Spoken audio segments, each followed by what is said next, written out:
Hello students, welcome to next video of electrostatics. आज की class में हम पोटेंशियल ड्यू टू डायपोल की बात करेंगे। ठीक है, लास्ट क्लास में हमने potential due to solid sphere, thin sphere ये सब देखा था। तो अब हम डायपोल, जिसमें हमने क्या किया है, प्लस क्यू चार्ज और माइनस क्यू चार्ज को स्मॉल सेपरेशन 2a का सेपरेशन है, सेंटर से स्मॉल a के सेपरेशन पे दोनों चार्जेस हैं।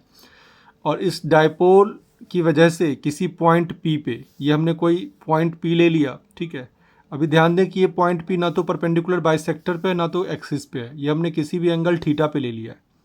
ठीक है, तो इसी पॉइंट P पे हमें पोटेंशियल की वैल्यू निकालनी है। तो पहले तो कुछ बातें हम देखें कि जो ये डायपोल होगा इसका साइज़ बहुत स्मॉल होने वाला है। तो अगर ये साइज़ बहुत स्मॉल होने वाला है तो ये अगर एंगल थीटा है तो ये एंगल भी अप्रॉक्स थीटा ही आने वाला है।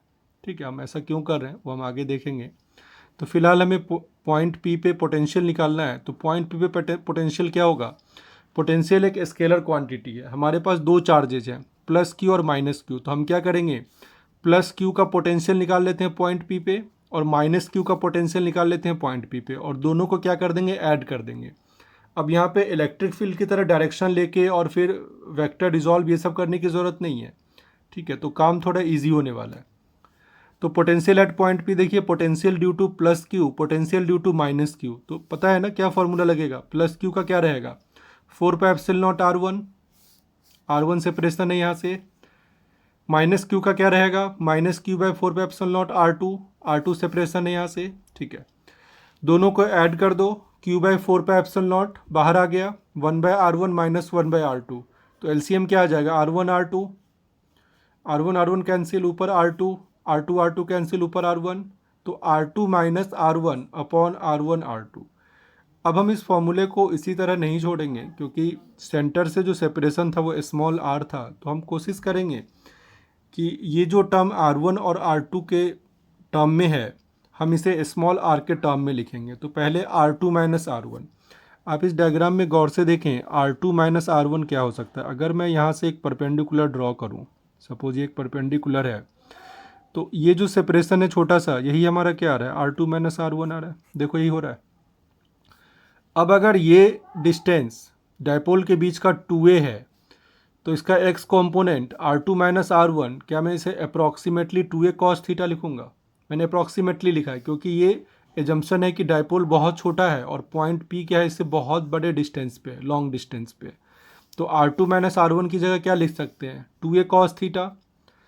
दूसरा टर्म है R1 इंटू R2। तो R1 इंटू R2 को, R1 की वैल्यू स्मॉल r से थोड़ी कम है और R2 की वैल्यू स्मॉल r से थोड़ी ज़्यादा है, तो अप्रॉक्सीमेटली मैं दोनों को स्मॉल r लिख के R² लिख सकता हूँ। ठीक है, जस्ट अप्रॉक्सीमेशन है। क्लियर है? तो अब मैं वैल्यू यहाँ पे प्लेस करने वाला हूँ, 2a cos थीटा अपॉन में स्मॉल r²। तो ध्यान से देखिए, 2aq हमने डिफाइन किया हुआ था ना डायपोल मोमेंट, P क्या था, 2aq।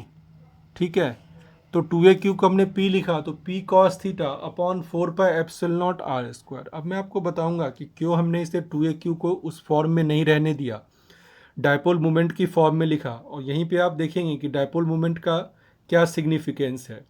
अब ध्यान से देखिए, जो पोटेंशियल पॉइंट P पे है ये Q और A पे डिपेंड नहीं कर रहा। मतलब कि अगर मैं Q को हाफ कर दूं, सपोज मैं Q को क्या करूं, इस फॉर्मूले में हाफ कर दूं और सेपरेशन को 2 टाइम्स कर दूं, तो मूवमेंट तो सेम रहेगा ना। चार्ज तो हाफ हो गया, सेपरेशन 2 टाइम्स हो गया, लेकिन फिर भी P की वैल्यू क्या आएगी, 2aq। दूसरी बार मैं Q को क्या करूं, 1/4 कर दूं, इस सेपरेशन को क्या कर दूं, 4 टाइम्स कर दूं। चार्ज को 1/4 से कम कर दिया हमने और सेपरेशन को 4 टाइम्स बढ़ा दिया, तो भी डायपोल मोमेंट क्या रहेगा, कांस्टेंट रहेगा। तो इसका मतलब ये पोटेंशियल पॉइंट P पे ड्यू टू डायपोल ना तो स्मॉल a पे डिपेंड कर रहा है डायरेक्टली, ना तो Q पे डिपेंड कर रहा है। ठीक है, उन दोनों के प्रोडक्ट पे कर रहा है, 2aq पे कर रहा है, P cos थीटा, है ना। तो इसीलिए फॉर्मूले में ये आ गया आपका P cos theta upon 4πε0 R²। अब देखो इस फॉर्मूले में P कांस्टेंट है पर्टिकुलर डायपोल के लिए, 4πε0 R, जिस सेपरेशन की आप बात कर रहे होंगे वो सेपरेशन भी कांस्टेंट है। तो वेरिएबल कौन सा है, ये वाला एंगल थीटा, केवल ये थीटा वेरी कर रहा है। तो इस थीटा के वेरिएशन के अकॉर्डिंग हमने 3 डिफरेंट केसेस की बात की है। एक कंडीशन में थीटा इक्वल टू 90 डिग्री, तो देखो 90 डिग्री वाली कैसी कंडीशन होगी, ये माइनस क्यू, ये प्लस क्यू, आप इस पॉइंट पे पोटेंशियल की बात कर रहे हैं, ठीक है। ये कैसा पॉइंट है?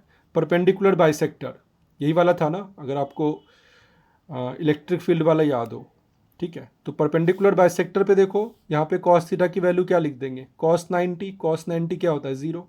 तो पोटेंशियल की वैल्यू क्या आ जाएगी? 0। तो फिर से गौर करो यहाँ पे कि परपेंडिकुलर बाइसेक्टर पे पोटेंशियल की वैल्यू 0 है, लेकिन इलेक्ट्रिक फील्ड की वैल्यू 0 नहीं थी। तो मैं तुमसे रिक्वेस्ट करूंगा कि इस बात को एक बार सोचो कि ऐसा क्यों हो रहा है कि यहाँ पे पोटेंशियल तो 0 आ रहा है लेकिन इलेक्ट्रिक फील्ड 0 नहीं था।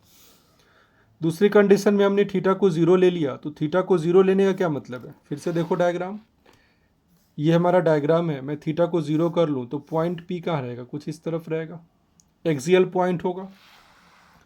तो अगर हम थीटा 0 कर लें तो फॉर्मूले के अकॉर्डिंग पी अपॉन 4πε0 तो कॉस थीटा की मैक्सिमम वैल्यू क्या होती है? 1 होती है, तो वो थीटा इक्वल टू 0 पे आ रही है। तो ये क्या है? हमारी मैक्सिमम पॉजिटिव वैल्यू। जब हमने थीटा 0 ली तो मैक्सिमम पॉजिटिव वैल्यू, मतलब अब की बार ये माइनस क्यू, ये प्लस क्यू, और पॉइंट पी जो है वो इस तरफ कहीं है, ठीक है, थीटा 0। क्लियर है? अगर मैं थीटा 180 डिग्री ले लूँ, 180 डिग्री वाला पॉइंट क्या आएगा? ठीक इसके नीचे आ जाएगा। क्लियर है? तो 180 डिग्री लिखें, cos 180 क्या होता है? -1। तो ये क्या आ गया? -p/4πε0 r²। तो मैग्नीट्यूड तो सेम है, डायरेक्शन चेंज है, तो ये भी हमारी मैक्सिमम वैल्यू है, लेकिन ये मैक्सिमम नेगेटिव वैल्यू है, ठीक है। तो मैं समझता हूँ कि आपको पोटेंशियल ड्यू टू डायपोल अच्छी तरह समझ में आ गया होगा, ठीक है। आज की क्लास के लिए बस इतना ही, नेक्स्ट क्लास में फिर से मिलते हैं। Thank you so much.